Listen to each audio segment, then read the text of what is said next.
ፀጉር ለማስተካከል ቤዙ ሊኖርህ ይችላል ከትምህርት ቤት። ፀጉር ማስተካከል ማለት ኤክስፒሪየንስ ነው። ኤክስፒሪየንስ የሚመጣው ደግሞ ወንበር ላይ ስትቆም።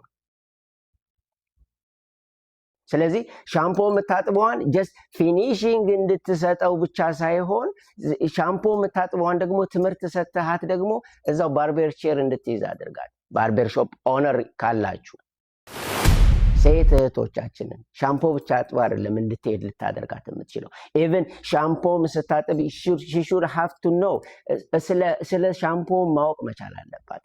ዲስክራይብ ማድረግ መቻል አለብሽ። ለሴቶቹም ነው የምናገር ያለው። ወጥተሽ መናገር መቻል አለብሽ። ያ ሻምፖ ምንድነው ጥቅሙ? ምክንያቱም ከስተመር የሚመጣው ከስተመር የምናስተካክለው ከስተመር ስለ ሻምፖ ዕውቀት የሌለው ብዙ ስላለ በፊትም ብያለሁ፣ አሁንም ወደፊትም እለዋለሁ።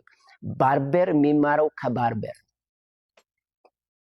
እኔ የተማርኩት ከአባቴ ነው። አባቴ ፀጉር አስተካካይ ስለነበር አሁን የደረስኩበት ደረጃ ሆኜ ስናገር የሱን ሌጋሲ ነው የምናገረው።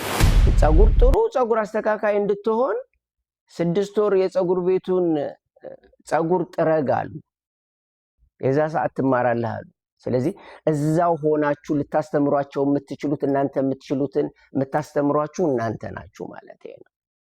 ስለዚህ ሴት እህቶቻችንን ኢንከሬጅ ልናደርጋቸው የሚገባን ልናወጣቸው የሚገባን አልባሌ ቦታ ላይ ሄደው አልባሌ ወሬዎችን ሰምተው ተስፋ ከሚቆርጡ እኛ ራሳችን ፀጉር ቤት ውስጥ ያለን ወንድሞቻቸውን ልንገፋቸው የምንችለው።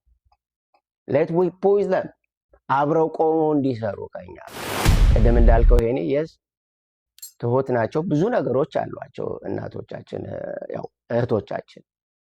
ስለዚህ ብዙ ነገሮች ስላሏቸው ስንጨምርላቸው ደግሞ ሞር ኮንፊደንስ ይዘው መጥተው ደግሞ ትልቅ ደረጃ ላይ ይደርሳሉ። ቤተሰቦቻቸውን ያስተዳድራሉ። ሌሎች እህቶቻቸው ደግሞ ስራን ይፈጥራሉ።